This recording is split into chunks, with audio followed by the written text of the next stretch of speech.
আজ বগুড়ায় যাচ্ছেন প্রধানমন্ত্রী তারেক রহমান। উদ্বোধন করবেন বেশ কয়েকটি প্রকল্প। এ নিয়ে আরো জানাতে বগুড়া থেকে সরাসরি যুক্ত হচ্ছেন সহকর্মী সঞ্জু রায়। সঞ্জু, প্রধানমন্ত্রীর আগমনকে ঘিরে প্রস্তুতি কেমন দেখছেন জানাবেন। শাজমিন, প্রধানমন্ত্রী হিসেবে কিন্তু প্রথমবারের মতো নিজের পৈতৃক ভিটা বগুড়ায় আসছেন তারেক রহমান।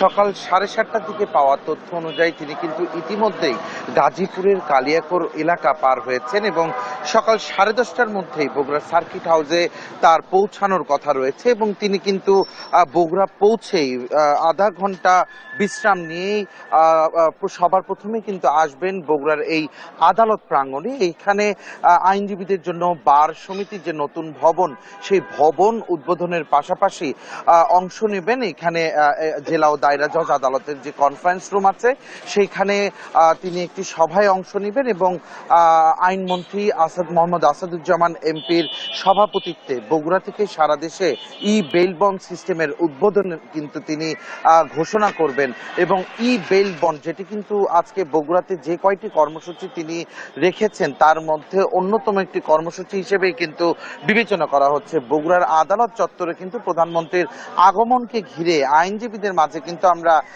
গেল বেশ কয়েকদিন থেকে উৎসবের আমেজ দেখতে পাচ্ছি। আজকেও যেহেতু সকাল 11টায় আদালত প্রাঙ্গণে পৌঁছানোর কথা প্রধানমন্ত্রীর, সেই দিকটি বিবেচনা করে আইনজীবীরা কিন্তু ইতিমধ্যেই তারা তাদের পক্ষ থেকে যা যা প্রস্তুতি অনুষ্ঠানটিকে ঘিরে তা সম্পন্ন করেছে। পাশাপাশি আইন শৃঙ্খলা বাহিনীর পক্ষ থেকে যে কঠোর নিরাপত্তা বলয় প্রণয়ন করা সেটিও কিন্তু ইতিমধ্যেই আমরা দেখছি যে আসলে এসএসএফ এর পাশাপাশি প্রধানমন্ত্রীর যে নিরাপত্তা বাহিনী রয়েছে, পাশাপাশি সেনাবাহিনী এবং জেলা পুলিশের সদস্যরা তারা কিন্তু সব ধরনের নিরাপত্তা ব্যবস্থা কিন্তু এখানে প্রণয়ন করেছে। আসলে আদালত প্রাঙ্গণে 30 মিনিটের এই কর্মসূচি শেষ করেই দিনের প্রথম অংশে এরপরেই কিন্তু তিনি বগুড়া পৌরসভায় যাবেন। সেখানে সিটি কর্পোরেশনের ফলক উন্মোচন এবং আনুষ্ঠানিকভাবে সিটি কর্পোরেশনের উদ্বোধন ঘোষণা করবেন। এর পরে কিন্তু তিনি তার পৈতৃক ভিটা বাগবাড়িতে যাবেন।